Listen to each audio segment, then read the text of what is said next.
Pues muy buenas tardes, un gusto saludar a todas y cada una de las personas que se suman a nuestros lunes de webinars de la Facultad de Comunicación de la Universidad de Anáhuac, que es un honor para un servidor, Jorge Hidalgo, darles la más cordial bienvenida a este espacio de interacción, reflexión y análisis con los expertos del mundo de la comunicación estratégica, la mercadotecnia, la gente que está vinculado con el mundo de las relaciones públicas y todo lo que tiene que ver con la comunicación integral. Y bueno, para un servidor coordinador académico de posgrados de la Facultad de Comunicación.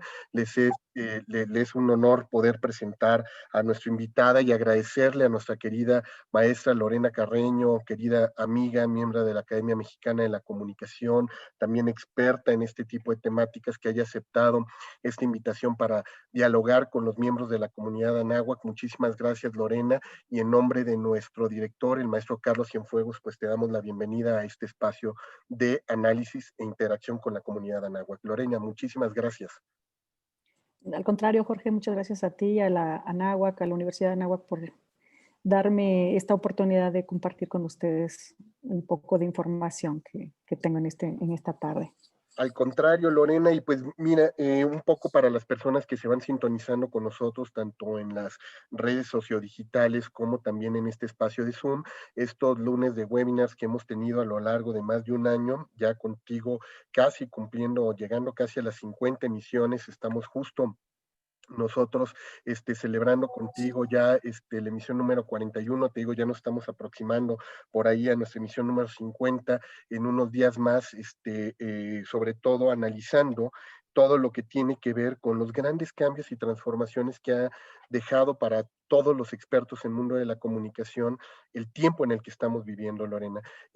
Estos años que se han convertido en los años de la transformación de la industria de la comunicación han sido años cambiantes en el orden de las relaciones públicas, en el orden de la comunicación estratégica, el marketing, todo lo que tiene que ver con la transformación digital de las organizaciones.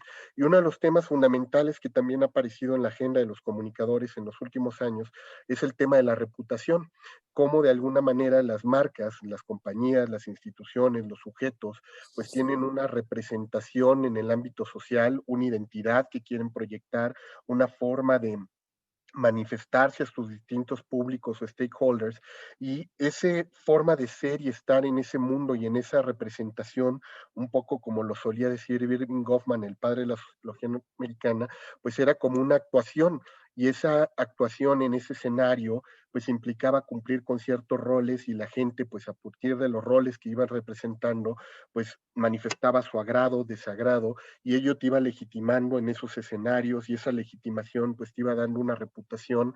Y hoy, con el paso de los años, nos hemos dado cuenta que la reputación es un activo, uno de esos intangibles que cada vez se vuelve más tangible para las compañías en términos de cómo te valoran tus clientes, tus proveedores, tus inversionistas, las personas cercanas o incluso alejanas a tu marca. Y hoy pues se ha vuelto en un factor prácticamente de economía de la reputación, como bien lo titulas tú aquí dentro de tu presentación. Así es que para nosotros, Lorena, es verdaderamente un honor que nos puedas compartir esta temática, estos temas que seguramente estarán en la agenda de discusión y reflexión de muchos de nuestros colegas, y que por ello pues se han estado sumando a lo largo de esta tarde en nuestros diferentes espacios. Entonces, para las personas que se acaban de sumar y que siguen sumándose a este webinar en los dos espacios, les comentamos, en unos minutos más voy a hacer la presentación oficial leyendo un poco de la semblanza de nuestra invitada, la maestra Lorena Carreño, para quienes no tengan el gusto y el honor de conocerla, poderles platicar un poco de su larga y de verdad muy vasta trayectoria en el mundo de la comunicación y las relaciones públicas. Y posteriormente le estaremos cediendo la palabra a Lorena para que nos haga una presentación, dejando al final un espacio para preguntas y respuestas para que las vayan preparando, y en un momento más podamos interactuar de manera directa con nuestra invitada. Así es que me permito leer parte de su trayectoria. Ella es directora general de Marketing Q Strategies and Communication, una consultora que desde el año 92 se dedicó al desarrollo de estrategias y tácticas de relaciones públicas y comunicación corporativa. La agencia es parte de la red de socios de Tim Lewis y PR, la agencia de relaciones públicas independiente más grande de Europa con sede en Londres, Inglaterra. Ella es presidenta también del Global Women in PR en México, asociación que reúne a las mujeres dedicadas a las relaciones públicas. Ella es integrante del capítulo México del Women Influence Forum, VP también de el SICOM, que es la Confederación de la Industria de la Comunicación Mercadotécnica, expresidenta de ProRP, la asociación que reúne a los profesionales del mundo de las relaciones públicas. Ella también es miembro de la Asociación Mexicana de Agencias Profesionales de Relaciones Públicas, consejera del CONAR, que es el Consejo Nacional de Autorregulación y Ética Publicitaria, y miembro de la Academia Mexicana de la Comunicación.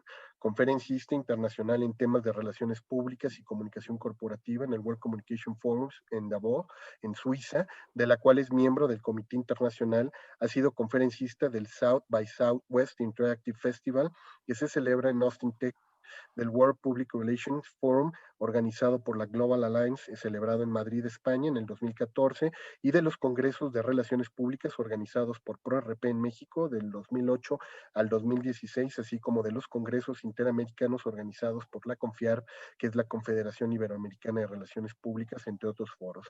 Actualmente también se desempeña como docente de la Universidad Panamericana, y ha sido coautora de los libros editados por DIRCOM y AMCO, es licenciada en Comunicación y maestra en Artes Visuales por la Universidad Nacional Autónoma de México, ha sido jurado en diferentes premios de la industria como los EFI Sociales, El Ojo de Iberoamérica, premios de AMAPRO y Fundacom, también es sommelier, le gusta el cine, el arte y el mezcal, además que tienes un mezcal ya con un gran reconocimiento internacional también, Lorena, y también pues esperaremos que próximamente nos hables de él y de cómo lo han logrado posicionar en esos ámbitos, obviamente además de la gran calidad que ellos representan. Lorena, sin más, bienvenida a la Facultad de Comunicación de la Universidad de Anáhuac. Muchas gracias, Jorge. La verdad es que me siento como en casa, estoy en casa realmente con la Universidad de Anáhuac. Y pues, ¿qué te digo? En estos casi 30 años que llevo en la industria, porque tengo 29 este año, tenemos ya pues camino andado, pero siempre hay muchos aprendizajes, todos los días hay aprendizajes y pues yo preparé una presentación muy corta realmente para hablar de la economía de la reputación. Y creo que, pues para empezar te diría que hay algo de ti que tú no sabes. Siempre hay algo de ti que tú no sabes, algo que negarás aunque exista, hasta que sea demasiado tarde para hacer algo. Es la única razón por la que te levantas en la mañana, por la única razón por la que sufres a ese jefe que tienes, la razón por la que derramas sangre, sudor y lágrimas, es porque quieres que la gente sepa lo bueno, atractivo, generoso, gracioso, salvaje o inteligente que eres realmente.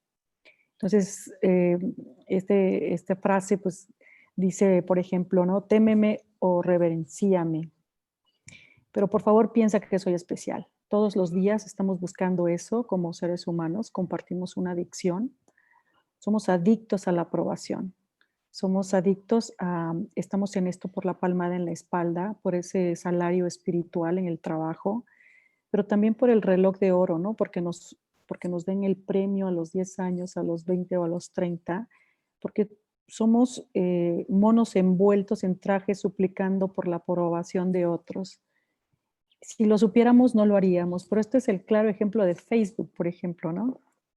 Estamos buscando la foto de Facebook o la foto de licencia. Y todo lo que digo es, por todo esto, lo que digo es simple y sencillamente para centrarnos en un marco de referencia para hablar de la reputación. Estamos tratando de ser aceptados tanto en la marca personal como en la marca corporativa o empresarial. Y pues, ¿qué es esto de la reputación, de la economía de la reputación y cómo se obtiene? ¿Qué tenemos que hacer para obtenerla, no? Entonces me permití hacer un poquito esto, a ver si, no sé cómo le vaya aquí. Ok, ya encontré cómo. Primero, ¿por qué es tan importante la opinión pública? Porque, pues como dice Thomas Hobbes, somos seres sociales y no podríamos estar solos, apartados. Entonces, ¿qué es la opinión pública? Pues la opinión desde del diccionario es hablar con los públicos, hacernos notorios, patentes, manifiestos, vistos por todos. Y luego, esta manifestación es la situación de ánimo de una colectividad. Esto es algo colectivo, o sea, no podemos tener una percepción ni una reputación de manera individual, sino es un tema colectivo. La imagen sí que es individual, pero la percepción es colectiva. Entonces, manifestación de la situación de ánimo de una colectividad respecto a una imagen psicológica relacionada con algún aspecto de una realidad controvertida y ante la cual se toma una determinada posición. Entonces, si analizamos esta frase, decimos que la manifestación es una acción, ¿no? La situación de ánimo es un tema de emociones, que es intención, voluntad, tomar una decisión. Después, la parte colectiva, estamos hablando de la suma de todas estas opiniones para crear un movimiento, una corriente de opinión. Y hablamos también de la parte de la imagen psicológica, ¿no? Que se manifiesta ante cualquier cuestión tangible o no, para posteriormente estar en una realidad controvertida, existencia de algo real, ausencia de unanimidad, y al final tomar una posición, tomar una postura o tener una postura frente a algo. Entonces, ese es un tema de reputación. ¿Qué percibimos y cómo está esa reputación ante nosotros, esa marca, esa entidad, esa institución o esa persona incluso? Por lo tanto, la opinión pública actúa como un auténtico termómetro del entendimiento y la relación entre la organización y el público. Y lo que dice la PRSA, que es la Public Relations Society of America, es que las relaciones públicas es la relación entre la empresa y sus públicos de manera que beneficie el intercambio de información entre ambos. Si es la relación mutua entre estas dos entidades, pero de manera beneficiosa. Eso es lo que dice la opinión, de la definición, ¿no?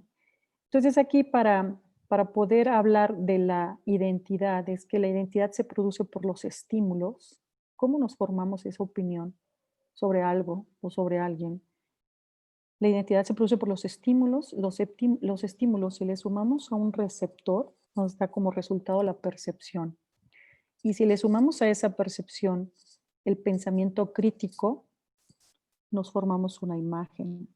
Si a esa imagen le sumamos nuestra opinión, nos va a dar por resultado la identidad. Y si a esa identidad le sumamos tiempo, nos va a dar como resultado la reputación. La identidad se produce por estímulos, más pensamiento crítico para formar una imagen, más opinión, más tiempo. Entonces, la vamos construyendo a lo largo del tiempo. Pero ahora hay un tema con la confianza. ¿Cómo generamos esa confianza? ¿Y cómo construimos esa confianza y ética? Las marcas están en una categoría completamente competida. Ninguna marca está sola en su categoría. Tenemos la opción de elegir entre muchas universidades, entre muchas cámaras fotográficas, entre muchos modelos de zapatos, entre muchos sabores de leche. Entonces, no hay nadie que esté exclusivo en su categoría. Por eso las marcas tienen que crear confianza y para construir esa confianza tienen que ser entidades completamente éticas. Apegarnos a esos valores éticos para que la gente pueda formarse, o el público al que van dirigidos, pueda formarse una idea de quién es la persona que está atrás o la empresa que está atrás del producto o servicio que les están ofreciendo. Entonces, pues ahí es donde se empieza a complicar el asunto porque los stakeholders vienen a ser todos los grupos de interés para esa empresa y tengo que estar completamente alineado al objetivo de negocio, pero también diciendo en los medios la verdad de mi producto, de mi servicio, cuando tengo una comunicación con los clientes, con los empleados, con los inversionistas, siendo transparente. Y ahí es donde empieza el tema de la economía de la reputación. ¿Por qué surgió eso de la economía de la reputación? Porque pues no creo que no se le haya eh, ocurrido a alguien, ¿no?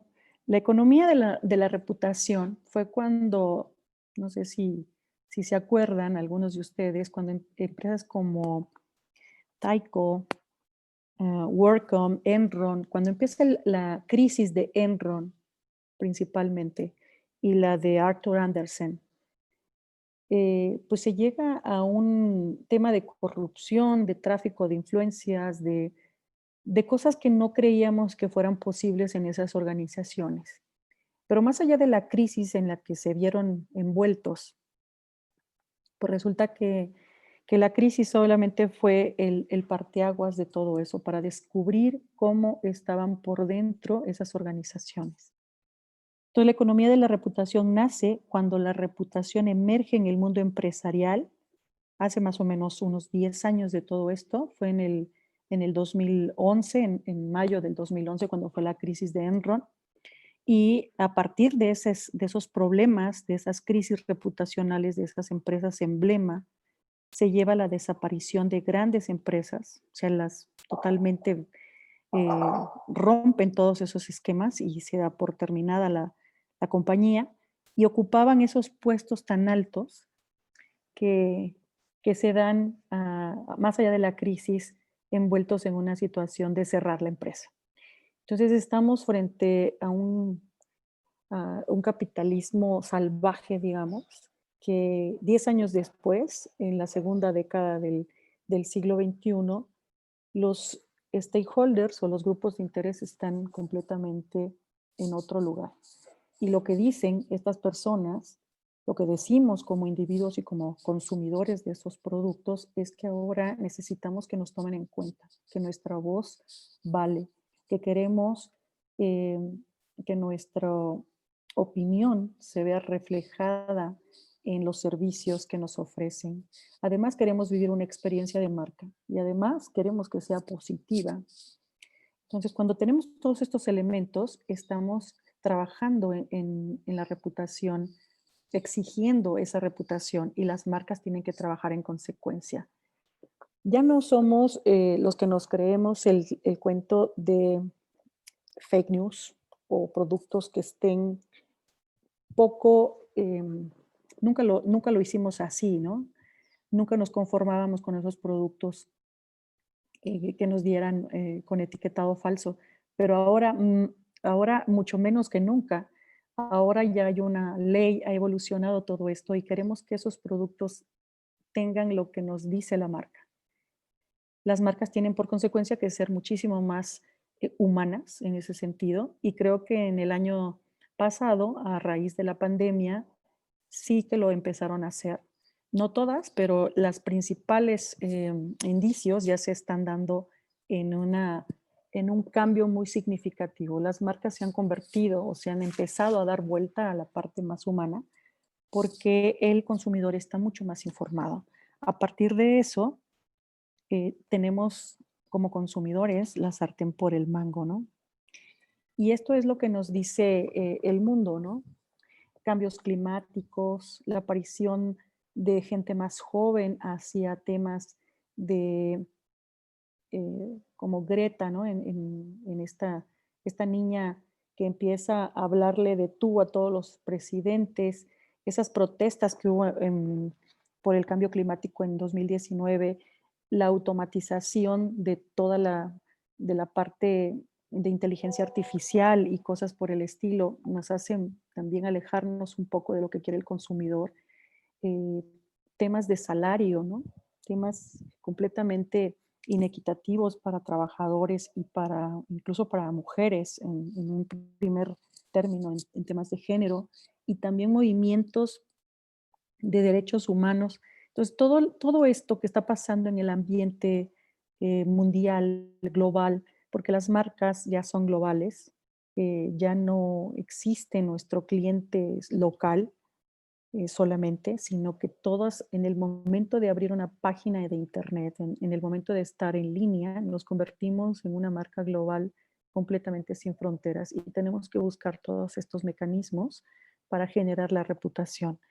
Entonces, la economía de la reputación viene en torno a todo esto. El concepto nace, solo empieza a surgir, solo empieza a emerger cuando va más allá del contexto puntual y cortoplacista de atender una crisis. Esto tiene que ir muchísimo más allá y es atendida así, es una ventaja competitiva. Como bien lo decía Jorge, se vuelve un activo dentro de la organización para poder ofrecer valores agregados, que es lo que quiere el cliente, digamos, ¿no? O nuestros públicos de interés.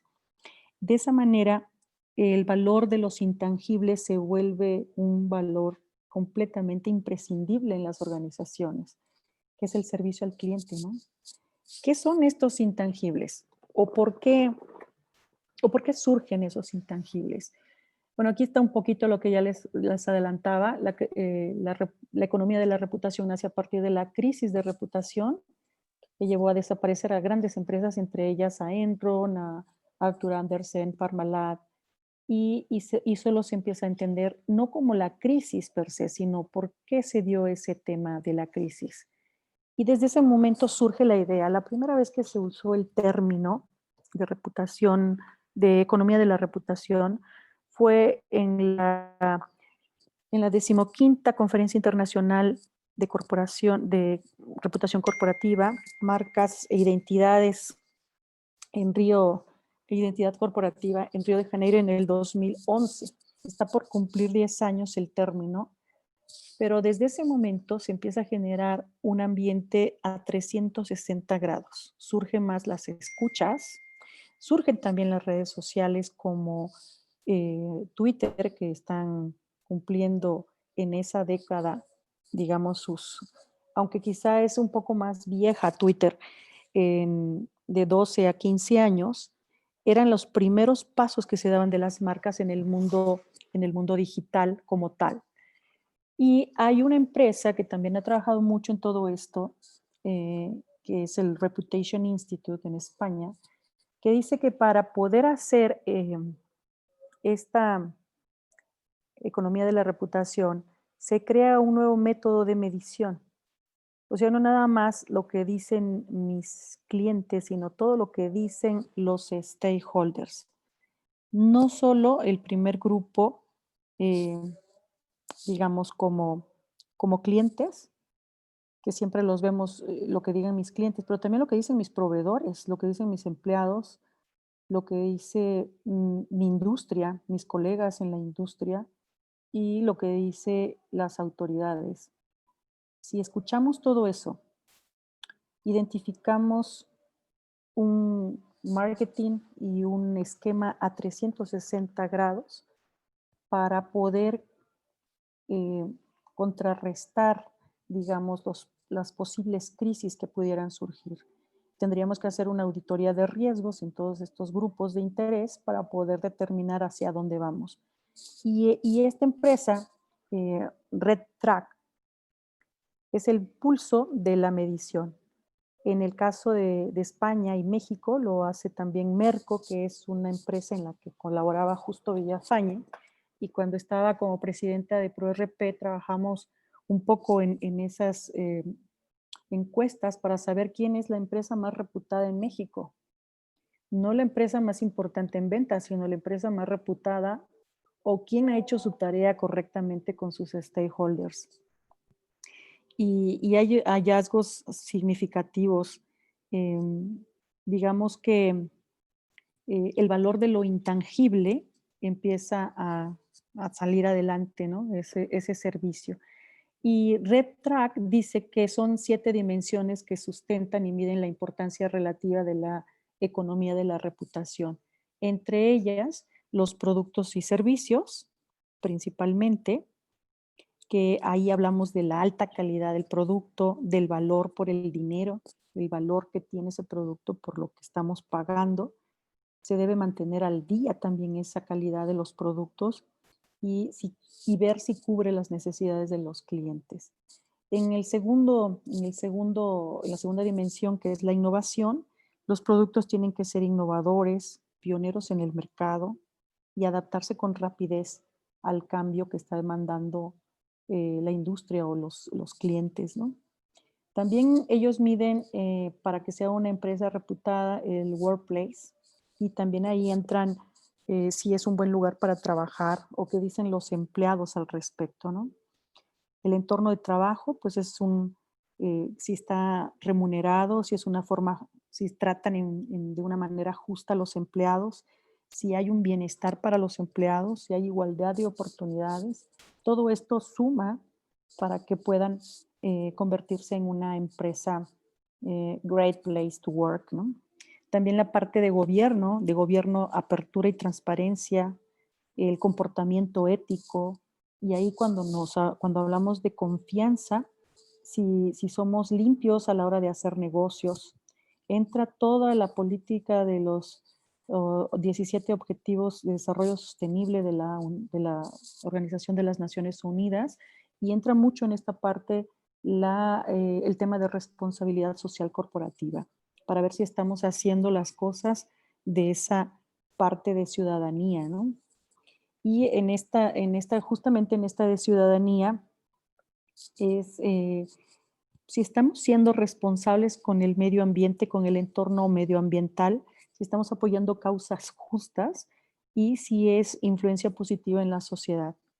Todo esto está alineado a los objetivos de desarrollo sostenible de las Naciones Unidas, y es muy importante cómo ha funcionado en los últimos 5 años, cómo las empresas se han sumado a este objetivo, no solo para obtener el distintivo de la empresa socialmente responsable que otorga el CEMEFI, sino realmente que sea algo que estén haciendo, ¿no? Y digamos, en la sexta dimensión de la economía de la reputación, ellos ponen el liderazgo, que debe ser bien organizado, que debe ser atractivo, de una excelente gestión y sobre todo con una visión clara de futuro. Y finalmente, pues el desempeño o el performance.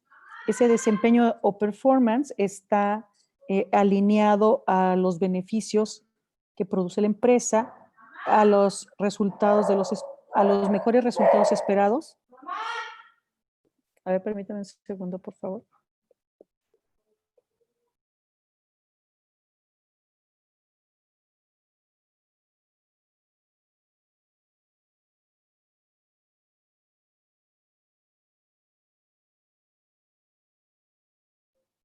Perdón. Tengo aquí un par de perritos que seguramente van a hacer ruido y No te angusties, no te pasa nada, Lore. Muchísimas estoy gracias. aquí. Y bueno, en la última dimensión es el desempeño, que si produce beneficios y tiene mejores resultados de los esperados. Son las fuertes perspectivas de crecimiento. Entonces, bueno, esta primera aproximación del pulso, digamos, el RepTrack, fue desarrollado por el Reputation Institute y fue presentado en el Foro de Reputación Corporativa en 2006 en Nueva York por este señor Charles Fombrun, y habla justamente de estas 7 dimensiones.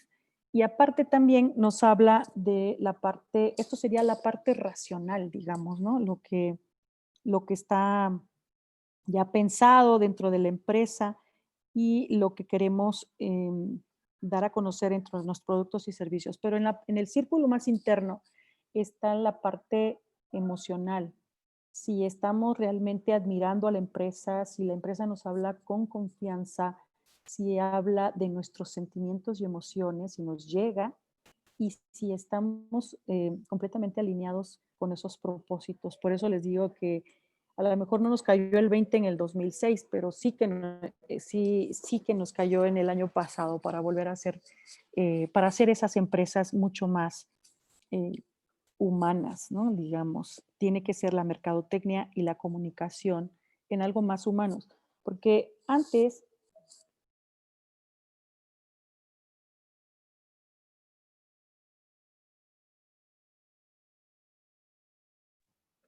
¿Se cerró tu micro, Lore? En el círculo más interno que les comentaba, también está la estima, la admiración, la confianza y la impresión que nosotros tenemos de esa empresa. Si la admiramos porque está haciendo un trabajo comunitario, si tenemos confianza en sus productos y si nos impresionan con su publicidad, entonces tenemos un cierto apego a esas marcas y eso es lo que les genera la reputación. Pero si esas marcas nos llegan a fallar desde el lado emocional, pues entonces vamos a contar nuestra experiencia negativa y tendremos una, pues todos recordamos nuestras experiencias negativas más fácil que las positivas, las contamos mucho más rápido y se posicionan mucho más rápido. Aquí está un poquito el modelo RepTrack, que es de la dimensión emocional de lo que sentimos y en lo que confiamos y cómo las admiramos, a lo racional, que son todas estas dimensiones, que son los 7 drivers, digamos, de la reputación, que es lo que les comentaba, ¿no? Cómo viene el producto, cómo es la innovación, el lugar para trabajar, el gobierno, la ciudadanía, el liderazgo y el performance. Si las empresas tienen esto, pues ya prácticamente están del otro lado porque tienen una muy buena reputación. Eh, Ahora, ¿cuáles son las ventajas? ¿Cuál es la ventaja competitiva de tener una buena reputación? Em, Básicamente la admiración, la buena estima y la confianza. Esa es una diferenciación duradera, es un escudo contra la crisis. Yo casi siempre les comento a mis alumnos que hay una crisis de comunicación, cuando hay una crisis de comunicación, tenemos que buscar cuál.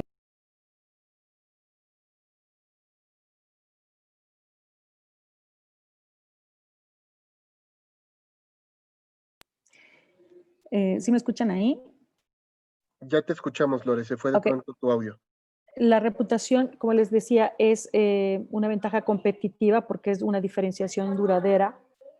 Y yo les comento a mis alumnos que cuando no tenemos un trabajo de responsabilidad social que nos sirva de escudo ante una crisis, pues entonces la marca está completamente perdida, porque si tenemos culpa en algo que de manera corporativa que se hizo, la gente o el público percibe algo positivo con las acciones de responsabilidad social. Y si las empresas no lo tienen establecido, pues entonces está como que amortigua, ¿no? Todo lo que hemos hecho a través de nuestra responsabilidad social amortigua un poco el golpe de crisis mediática que se puede dar. Pero si no tenemos ese programa de responsabilidad social establecido, entonces es muy difícil sobresalir de ese problema, o salir de ese problema, porque básicamente no tenemos de dónde agarrarnos, ¿no? Entonces estamos entrando en un nuevo ciclo de la economía en el que la reputación es el territorio por el que compiten y competirán las empresas, las instituciones y los países. Y esto de la reputación, pues cae en el renglón de los intangibles, ¿no? Antes las compañías estaban completamente valoradas por sus activos fijos, como los edificios o sus productos, sus fábricas, la maquinaria pesada, el hardware, los vehículos que pudieran tener, la materia prima como petróleo, las toneladas de café o el mismo trigo. Pero ahora eso pasa a un segundo lugar. La economía de los intangibles es lo más valioso y ahí está el software, los datos, las marcas, la reputación, em, la publicidad, la investigación y desarrollo, las patentes, digamos, todo lo que tiene que ver con diseño y productos de esa investigación y desarrollo. Si bien un producto es tangible, no pudo haber sido posible si no hay investigación y desarrollo, y esa investigación y desarrollo es intangible. Entonces también el tema de la organización interna, cómo es la comunicación entre los empleados, la capacitación que se le da, que es un valor intangible también, y la propiedad intelectual, ¿no? Sobre todo el conocimiento, las emociones y las ideas. Si sumamos todo eso, nos da un valor mucho más alto que los propios tangibles. Entonces, esto que no aparece en la contabilidad es lo que está dando una ventaja competitiva a las empresas. Y siento que a veces estamos completamente sin prepararnos hacia el futuro, o que las empresas están, eh, si son muy grandes, apenas están acomodándose en estos nuevos valores intangibles. En el 75, por ejemplo, en 1975, las empresas más valiosas eran las petroleras, ¿no? Que yo me acuerdo cuando nacionalizaron la banca, por ejemplo, ¿no? Que era la administración de la abundancia, porque teníamos mucho petróleo. 50 años después, o, o 45, que serían ahora, prácticamente no tenemos petróleo.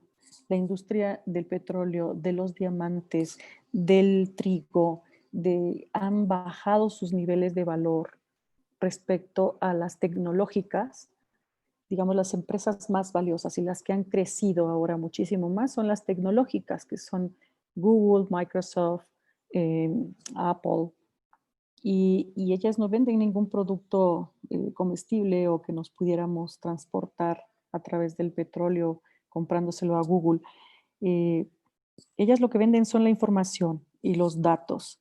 Y así como compartimos nosotros nuestros datos para poder utilizar el WhatsApp sin pagar absolutamente nada, pues sí que estamos pagando con los datos, justamente. Estamos pagando con nuestra información.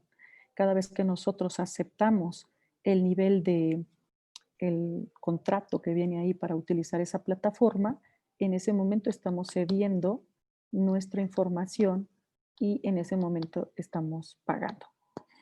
Eh, entonces, ¿qué podemos hacer al respecto?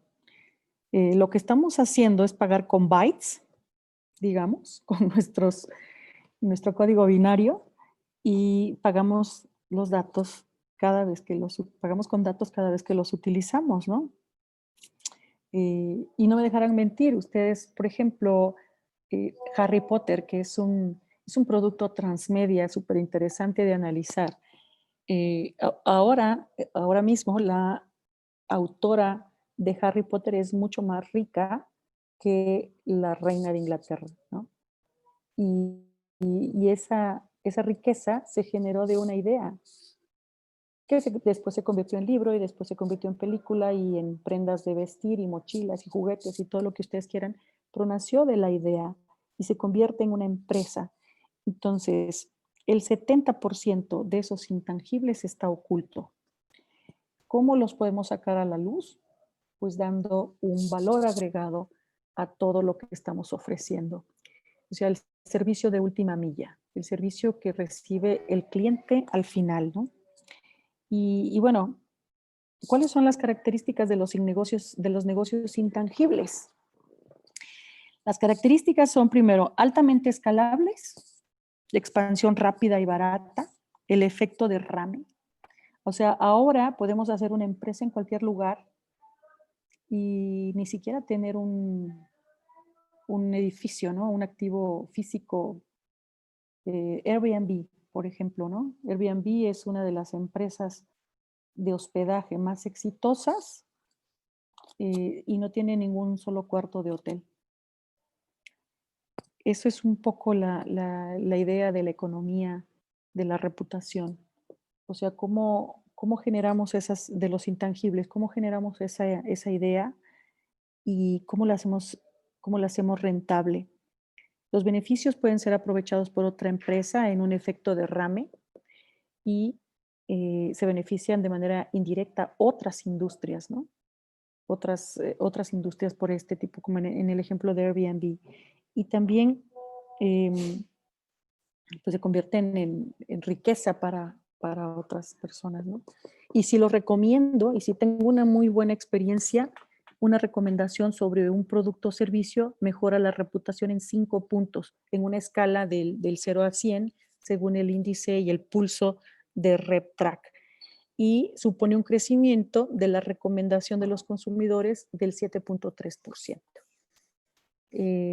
También hay todo un estudio, ya lleva 20 años haciéndose el Trust Barometer de Edelman y seguramente están por mandar los resultados del 2020, en donde se mide el nivel de confianza que tenemos en las instituciones, en los políticos, en los medios de comunicación y en los CEOs, en los directores de las empresas. Pero si porque alguien me recomiende bien una persona como yo, mis pares, que en ese momento a veces ya no creemos en lo que nos dice un tercero o un influencer porque no está dentro de la marca, pero si alguien como yo que usa el producto me lo dice a mí, entonces yo le creo a esa persona mucho más rápido, aumenta la reputación en 5 puntos en esta escala y además el consumidor tiene 7.3, digo, el crecimiento en la recomendación de los consumidores se refleja en ventas. Las empresas con mejor reputación hacen que el 72.3% de sus clientes recomienden sus productos y servicios a sus amigos o a familiares frente el 9.4% de las empresas que ocupan los últimos lugares del ranking de reputación. Es decir, una empresa con mejor reputación se recomienda 72%, mientras una empresa que no tiene una buena reputación, el 9.4%. Y también otra cifra que nos ofrece Corporate Excellence, estas cifras son de Corporate Excellence, las empresas solo tienen el 3% de detractores, las personas que hablan mal, digamos, de ellas, frente a las empresas que hablan mal en un 40%. O sea, las empresas con buena reputación tienen también gente que habla mal de ellas, pero solamente en un 3%. Y las empresas que tienen muy mala reputación, sus detractores son del 40%. Entonces, pues bueno, haciendo resumen, digamos, la economía de la reputación proporciona los indicadores no financieros que todas las organizaciones deberán de adoptar de manera estratégica como complemento de los indicadores financieros actuales. Y esos indicadores no financieros son indicadores que miden el estado de la salud de la empresa, de los activos intangibles, que son clave de algunos de los más importantes, como la marca corporativa, la satisfacción de los clientes, el compromiso y alineación de la organización para recomendar nuestra empresa o producto, todos estos etcétera que conforman el motivo de por qué estamos haciendo empresa, ¿no? Entonces, pues bueno, ese sentimiento positivo se traduce en comportamiento favorable por parte de los principales grupos de interés y hoy sabemos que la reputación atrae consumidores, capital, talento, facilita la parte de la globalización, el crecimiento, las alianzas y con otros pares en nuestra industria o las licencias con autoridades para operar, la obtención de permisos y licencias, permite alinear los intereses y voluntades de toda la organización para conseguir objetivos de negocio y también nos permite tener un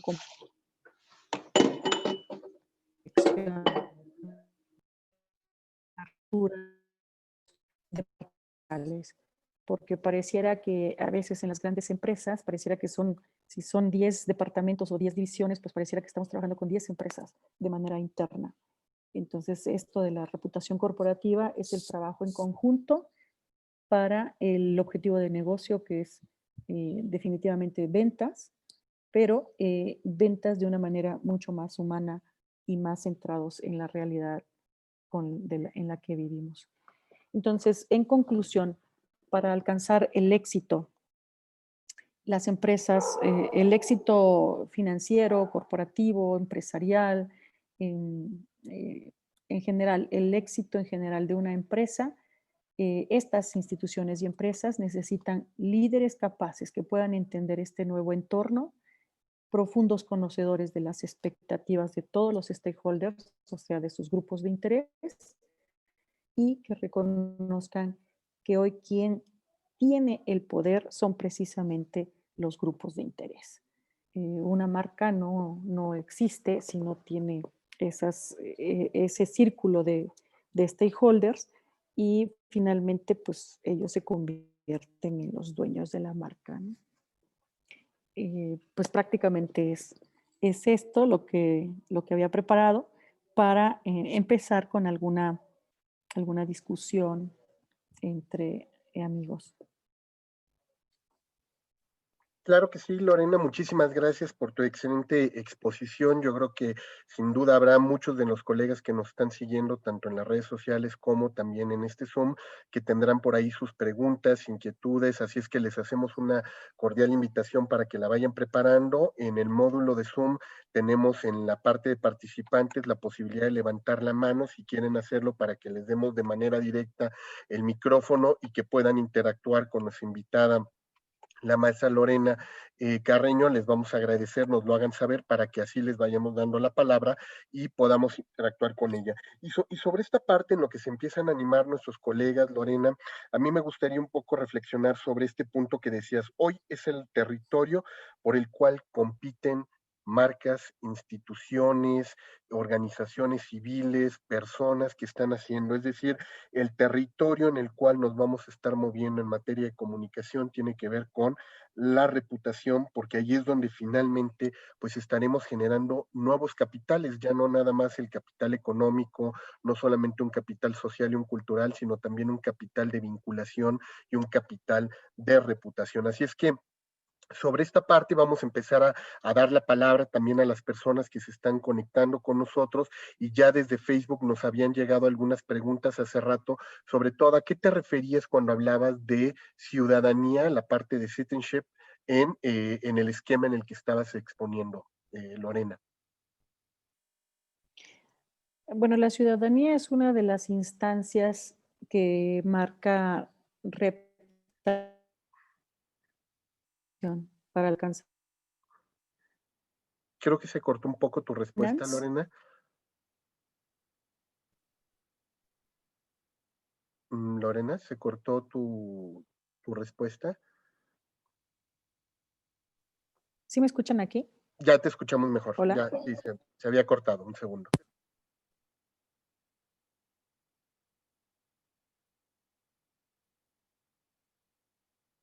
Ya no te escuchamos, Lore.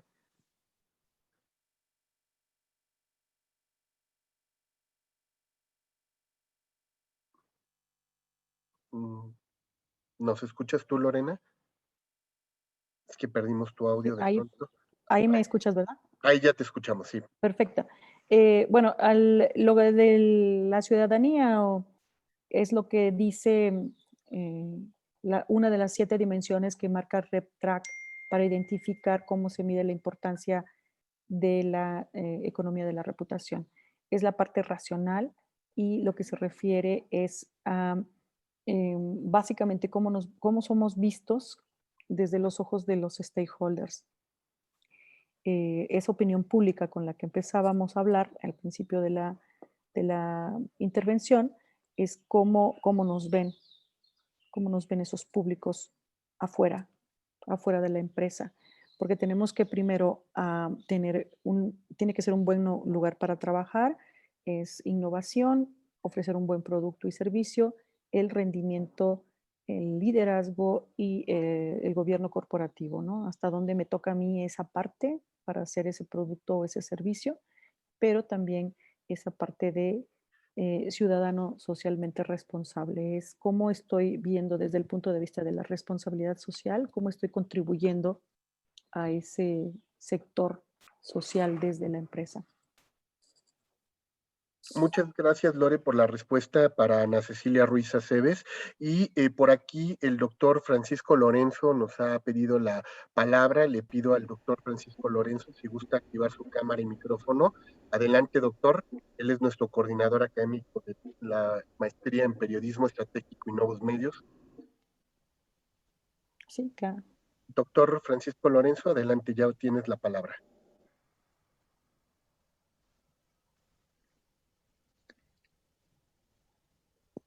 Gracias, Jorge. Tengo un poquito de problemas con la señal de internet en este momento, por eso escribí mi pregunta. No sé si me escucha. Sí, te escuchamos perfecto, doctor. Perfecto. Pues nada, es un placer escuchar a Lorena Carreño. Le mando un gran saludo y mi pregunta es la siguiente, Lorena. ¿Cuál sería la mejor Hoy creo que se está perdiendo. manera de medir reputación y cómo podríamos establecer un índice que nos pudiera permitir tener un seguimiento a lo largo del tiempo en nuestra organización. Muchas gracias, Lorena. No se escuchó la primera parte de la pregunta, doctor. Si quieres repetirla.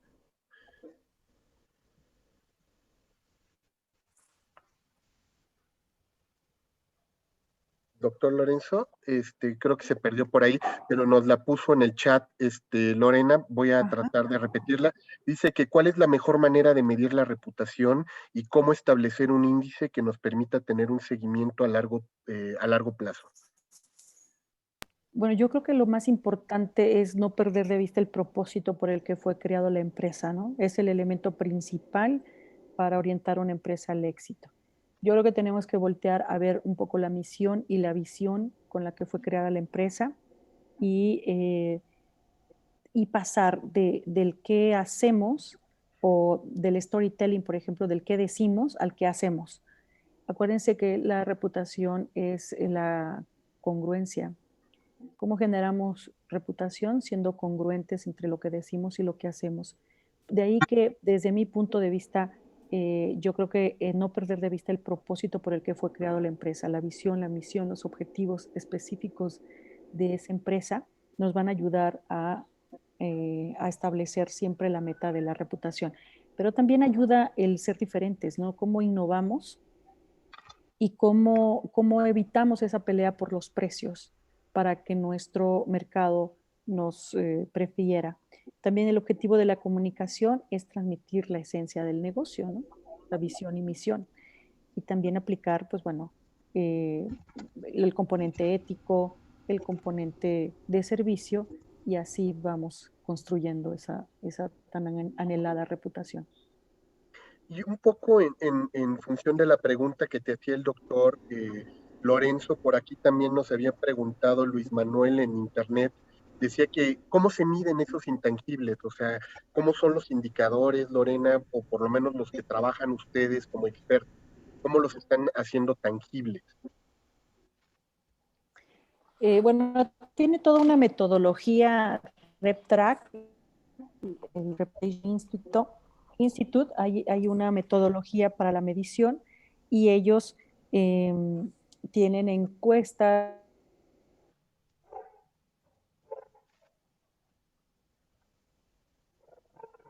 Se perdió una parte, Lorena, nos quedamos en encuestas.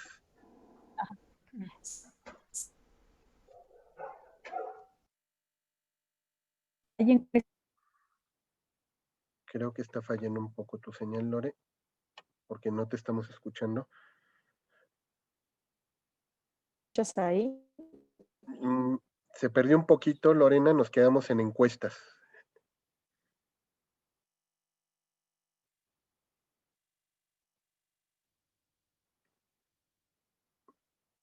De hecho, ya no te estamos escuchando, se nos fue la señal de Lorena Carreño, esperemos en unos segundos que se pueda restablecer, mientras les vamos pidiendo a todas las personas que gusten participar, si quieren ir activando también el módulo de levantar la mano, en lo que entra otra vez Lorena Carreño a nuestra señal, para que podamos responder a todas sus interrogantes, inquietudes, así es que los invitamos a que nos vayan indicando también en el chat si alguien de ustedes quiere preguntar. Déjenos ahorita mandarle un aviso a Lorena que se perdió su señal, si nos permiten un segundo. Para que sepa, aquí viene ya de regreso, esperemos que venga con ya la señal para que pueda reincorporarse con nosotros al diálogo. Segundos, si nos permiten, nada más en lo que ingresa. Aquí ya debe de estar ingresando Lorena a nuestra plataforma. Lorena, creo que ya estás aquí con nosotros nuevamente, ¿no? Sí, perdón, es que ya me desconecté de la computadora porque hacía una conexión un poco inestable. Pero les decía, y así ya me ven. Exacto, Lorena. Exacto. Bueno, un poco la metodología que utiliza RepTrack es justamente para crear ese pulso de medición de la reputación, es a través de encuestas. Hay toda una metodología que ellos aplican de monitores de pues el grado de aceptación de los empleados, si es un buen lugar para trabajar. Hay toda una encuesta para las diferentes instancias de las dimensiones, digamos, de las 7 dimensiones de RepTrak. Tienen un montón de cosas que ellos utilizan. La verdad, yo no podría decirte qué métricas específicas, pero los resultados es una escala que hicieron ellos del 1 al 100 para saber qué tan reputada es la marca o en qué lugar está, ¿no? Básicamente, en qué situación, es como un ranking, cómo se ubica, en dónde se ubica, quién la puede, cómo la perciben los empleados, cómo la perciben los clientes, etcétera. Hay toda una serie de cosas, pero esa es la única manera que yo sé que lo están haciendo. Y también, pues bueno, a través de las encuestas, pues te permite dar un poco la imagen que tienes de la empresa o del servicio, y en base a eso ellos hacen su estándar de medición. Gracias, Lore. Por aquí también tenemos a la maestra Cristina Rábago, que nos está pidiendo la palabra. Maestra Cristina, adelante. ¿Qué tal? Buenas tardes. Pues primero que nada, qué gusto, Lorena, que estés aquí con nosotros. Me da mucho gusto saludarte. Gracias, Cristina. Pues mira, mi pregunta un poquito va en relación al final que hablabas hoy en día de qué estamos viendo de la coyuntura que se está viviendo en las empresas en relación a esta cuestión de pues lo que ha cambiado con lo de la parte de la COVID, lo que está pasando en las empresas.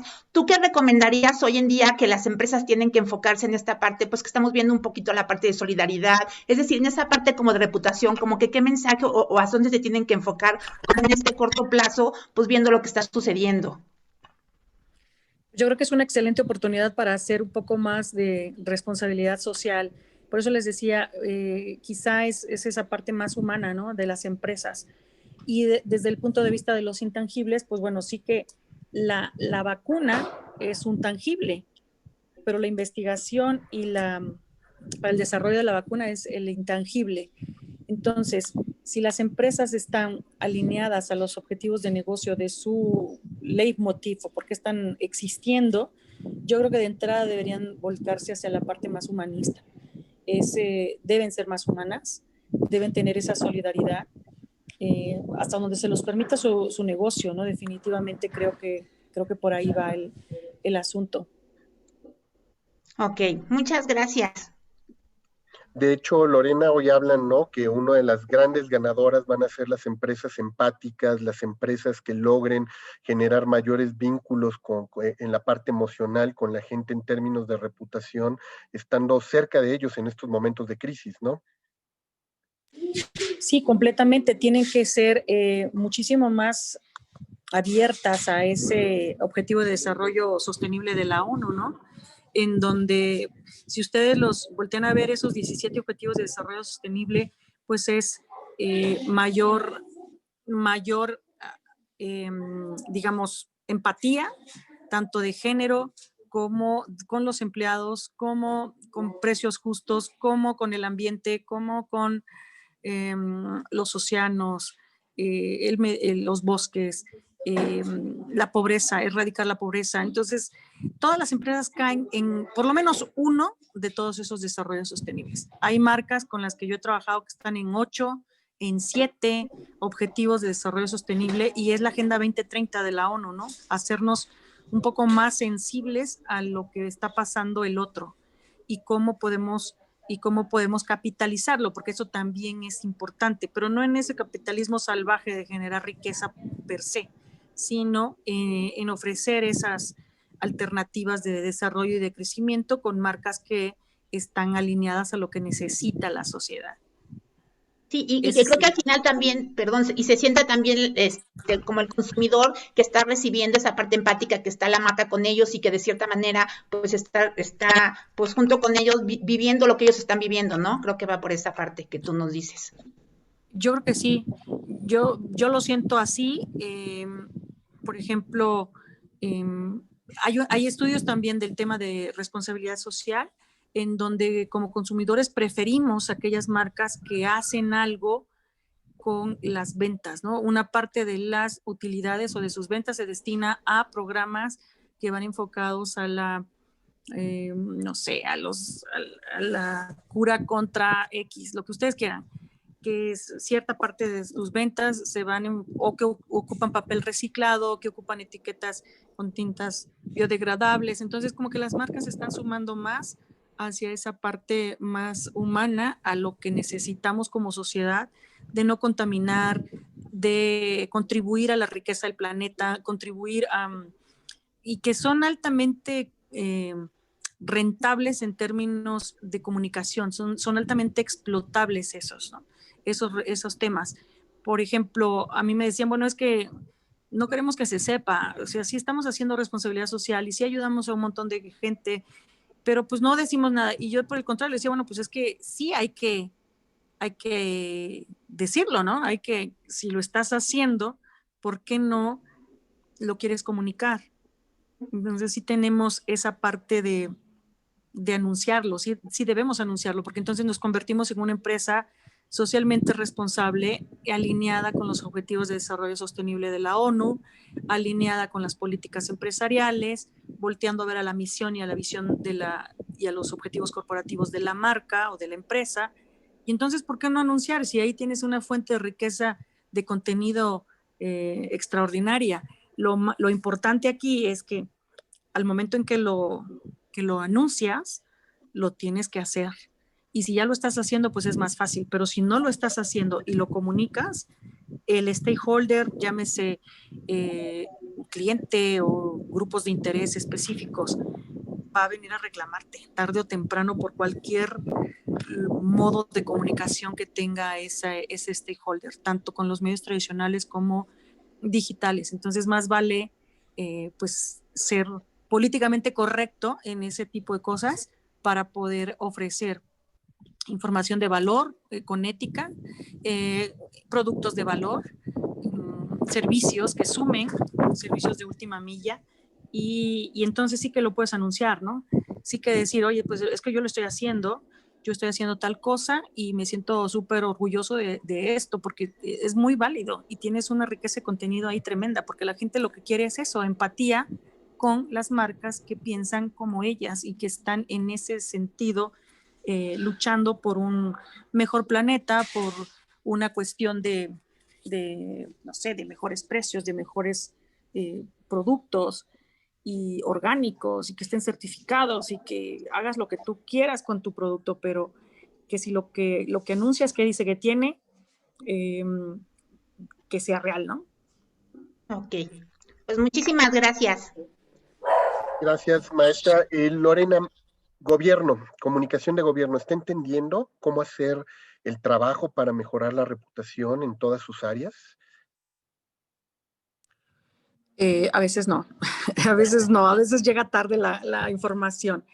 Pues no sé, es como la legislación, ¿no? Siempre legislas cuando ya sucedió algo. Entonces aquí es el tema del gobierno, no creo que estén alineados al 100% con todo este pensamiento, pero creo que hay una área de oportunidad ahí para los consultores de comunicación, sin duda, ¿no?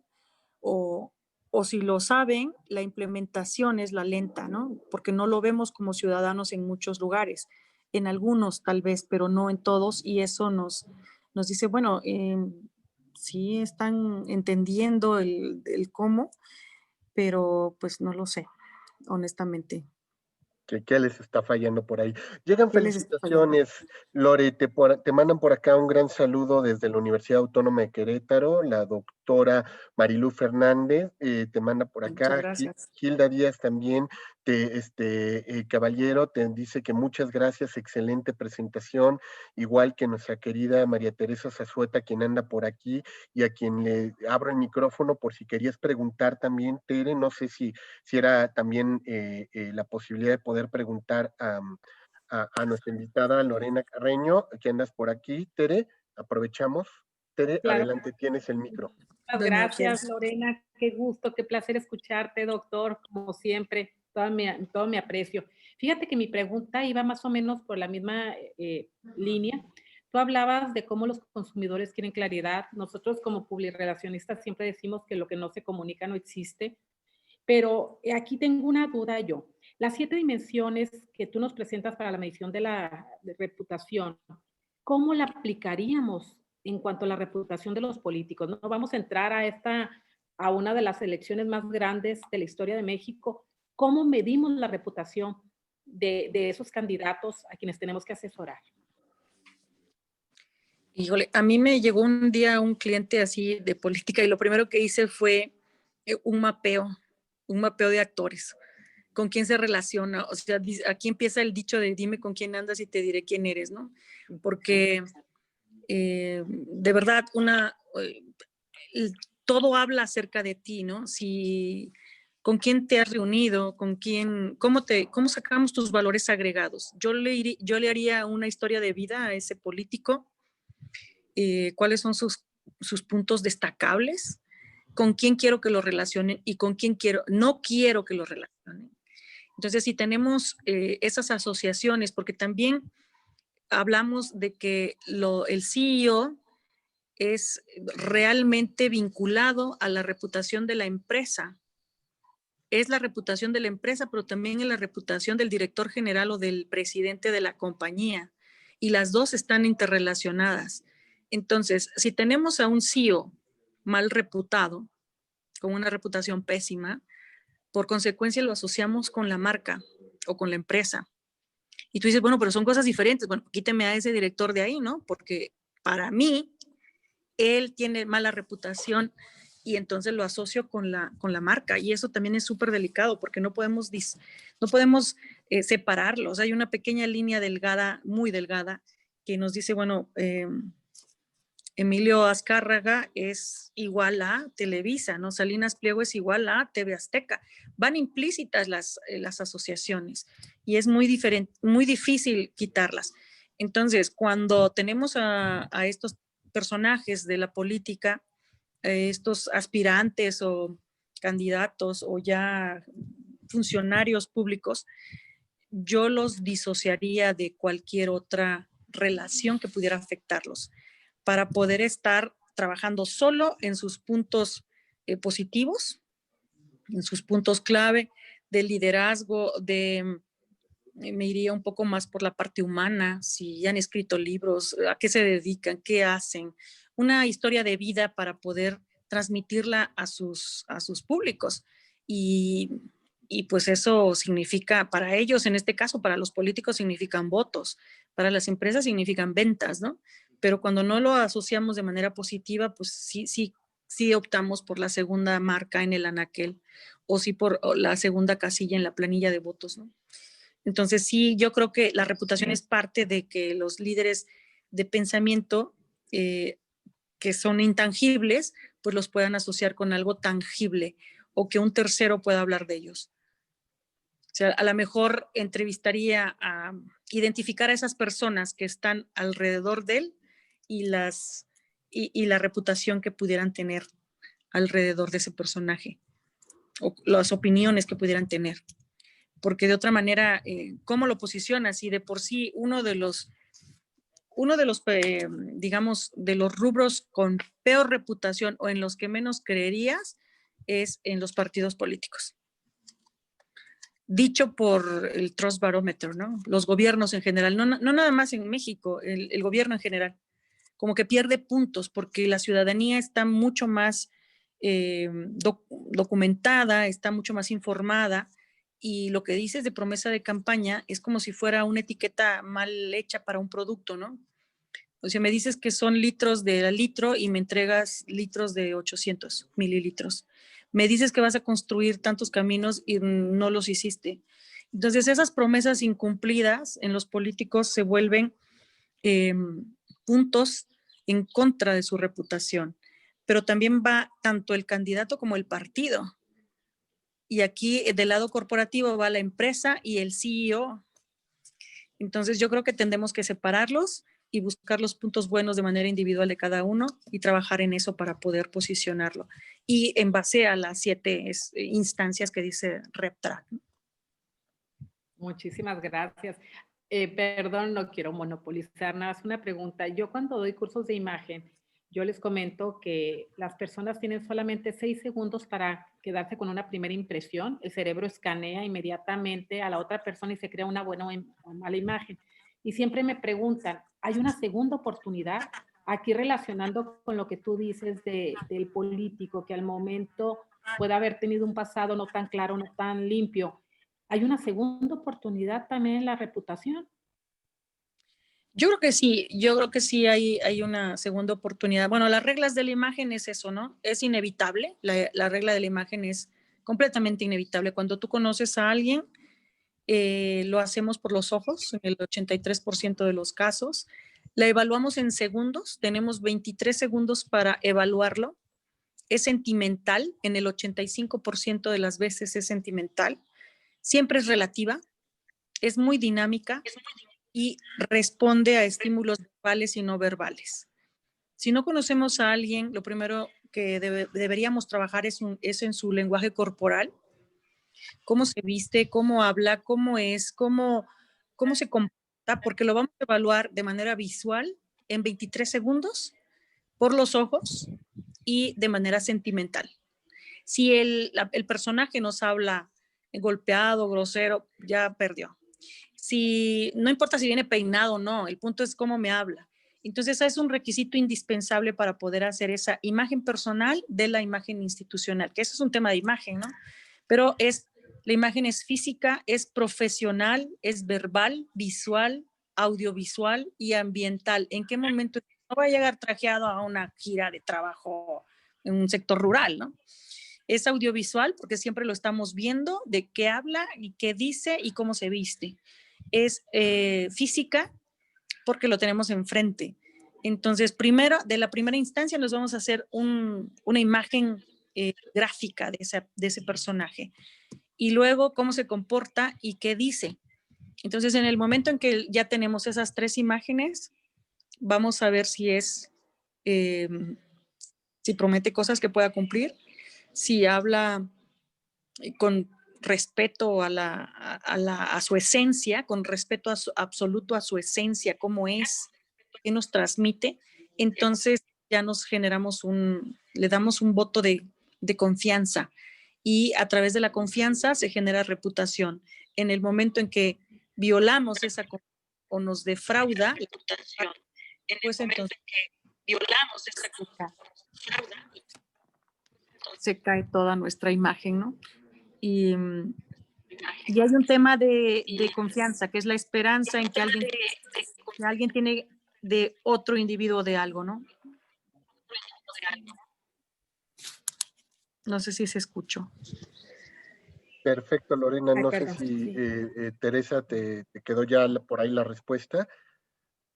Muchísimas gracias. No, muchísimas gracias a ti, Tere. Un saludo hasta allá. Y quizá para cerrar, Lore, un poco en términos de competencias y habilidades que deberían de desarrollar los profesionales de la comunicación para poder entrar a esta dinámica de la valoración, sobre todo, de la reputación. ¿Hay alguna recomendación de un experto como tú para ver qué es lo que tendrían que detonar en términos de competencias y habilidades los comunicadores? Pues hay una gráfica que habla de que hacemos todos los que nos dedicamos a la comunicación como 84 cosas, no nada más los eventos ni nada de eso, ¿no? Pero yo creo que lo más importante es comulgar con las ideas de la visión y la misión de la marca. Si somos compatibles con esas ideas, creo que estamos ya con un paso adelante.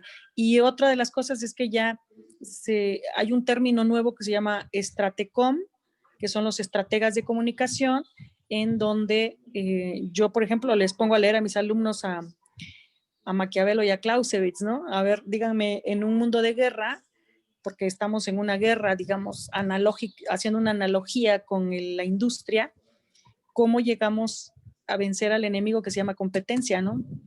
Entonces sí, hay estrategias y tácticas. El que se dedica a las relaciones públicas debería de estar en esa parte de estrategia, si es un buen desarrollador de estrategias, pues sería un candidato ideal, ¿no? y si es un buen ejecutor para las tácticas, pues todavía mucho mejor, porque nos está permitiendo tener lo mejor de ambos mundos, ¿no? Entonces creo que, mira, mientras comulgue con la idea de la empresa, yo creo que por ahí va. Y que sepa escuchar, ¿no? Porque la escucha es muy importante de lo que se está diciendo en el ambiente de tu marca. Entonces, ¿cómo navegar en esa economía de la reputación? Generando confianza y que sea una persona impecable con su ser y su actuar. Querida Lorena, como siempre, un gusto y un honor escucharte hoy para nosotros, miembros de la Facultad de Comunicación. Pues ha sido de verdad un privilegio tenerte aquí en nuestros webinars de los lunes. Y yo quisiera entregarte este reconocimiento que espero que hoy digital nos lo permitas en próximas fechas, cuando la pandemia nos deje salir y nos deje abrazarnos, poderlo compartir contigo de manera física, Lore, y poderte agradecer esta participación que tuviste el día de hoy para hablarnos sobre la economía de la reputación. Muchísimas gracias, Lorena, por haber estado aquí con nosotros. Al contrario, Jorge, un placer y muchísimas gracias a ustedes. Y muchísimas gracias a todas las personas que nos estuvieron sintonizando el día de hoy. Los queremos invitar. Este próximo viernes vamos a tener a las 8:30 de la mañana una cátedra prima, una conferencia magistral que nos va a estar impartiendo nuestro querido amigo el doctor Claudio Flores Tomás, socio y vicepresidente de Lexi Insights and Solutions. Él va a estar hablando con nosotros sobre los 7 cambios conductuales claves que nos trajo la pandemia. Creo que para aquellos que están haciendo un seguimiento sobre este tipo de temáticas, cómo cambió la conducta del consumidor, en qué medida nos hemos visto afectados en nuestros patrones, bueno, pues ahí vamos a poder hablar con él este viernes, 8:30 de la mañana, los 7 cambios conductuales claves que nos trajo la pandemia. Y el próximo lunes, 8 de febrero, vamos a tener como invitada a la doctora Hilda Gabriela Hernández Flores, quien va a hablar con nosotros sobre comunicación responsable para la comunicación pública, un modelo emergente. Ella está trabajando esta temática de la comunicación responsable, un nuevo modelo también de comunicación que se abre dentro de las líneas de las estrategias de la comunicación y que creemos que puede resultar de gran interés para ustedes. Les hacemos esta cordial invitación, 8 de febrero, dentro de 15 días, dado que el próximo lunes, con estos asuetos que tendremos, aunque sean simulados por lo menos por el tema de la contingencia, estaremos regresando el lunes 8 y este viernes 29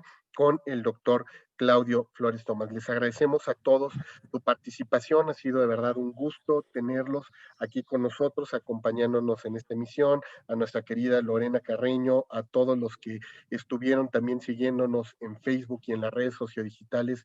Gracias, les deseamos una excelente tarde. Hasta luego. Muchísimas gracias a ti, Jorge, y un abrazo para todos. Gracias a todos. Hasta luego.